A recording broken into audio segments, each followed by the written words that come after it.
The call came at 02:14. My comms officer handed me the sat phone without looking me in the eye. "Your daughter's in critical condition," the doctor's voice rasped. "Your wife's lover did terrible things with her, but the sheriff won't touch him, he's his nephew." The world narrowed to the pulse in my ears. I didn't ask for details. I didn't need the sound of them. I just said, "Then I will." I closed the sat phone. My hands moved without conscious thought, disassembling my rifle, packing my gear. Every click of metal was measured. Final. By 0500, I was on a flight. The plane's cabin reeked of recirculated air and other people's indifference. They read magazines, drank coffee, laughed. I stared out the window, seeing nothing. They had touched what was mine, and worse, she had let them close enough. The hospital smelled of antiseptic and fear. My daughter's skin was waxy under the fluorescent light, tubes winding into her veins. She didn't wake when I touched her hand. The nurse didn't say much, she didn't need to. Bruises told their own story. So did the chart she accidentally left in my view. Fractured ribs, internal bleeding, trauma the words couldn't clean. My wife wasn't there.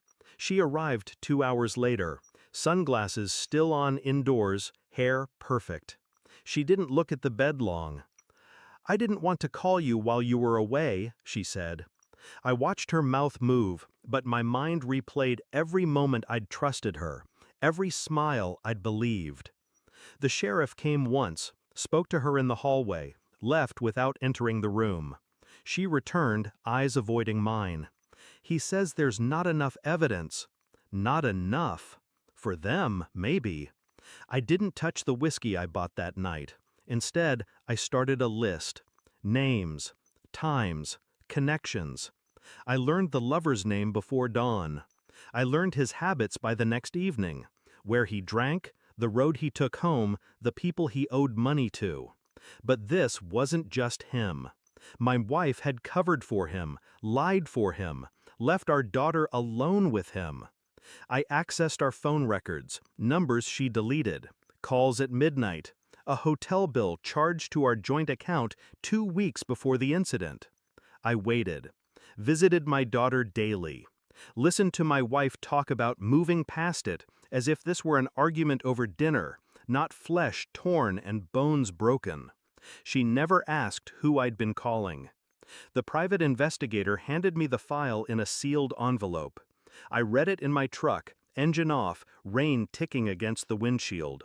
Photographs, text transcripts, a video, grainy security footage of her and him laughing in the lobby of that hotel. A timestamp placing her there while our daughter was home alone. The medical report added the rest. Injuries inflicted over hours. No break-in, no forced entry. She had invited him in, left her child at his mercy. That evening I came home early. She was in the kitchen pouring wine. I slid the file onto the counter between us. She opened it. Pages turned, faster, then slower. Her face drained. "You went through my—" I said nothing. Just watched her swallow her excuses. "I've already sent copies," I said finally, "to the state police, to Child Protective Services, to your parents." Her hand shook, glass clinking against the counter. "Please, we can fix."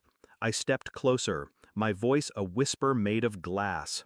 "You'll never see her again. You'll never touch her again. And when the courts are finished, you'll be exactly where you belong." I told her about the lover's debts, the men who would be collecting, the way his uncle, the sheriff, would turn away when they did. "You chose him," I said. "Now live with that choice." She cried then, not for our daughter, not for guilt, for herself. I left that night, took my daughter from the hospital directly to my sister's. Locked doors, alarms set. The sheriff hasn't called, neither has she. The lover's name appeared in the news 2 weeks later, missing, presumed dead. No one's looking too hard. I don't drink the whiskey. It sits unopened on my kitchen shelf, a reminder of the night I could have let rage lead, but didn't. She will rot in her own ruin, every door closing, every hand turning away. The last time I saw her, she tried to speak. I walked past her without slowing. Some things don't deserve an answer.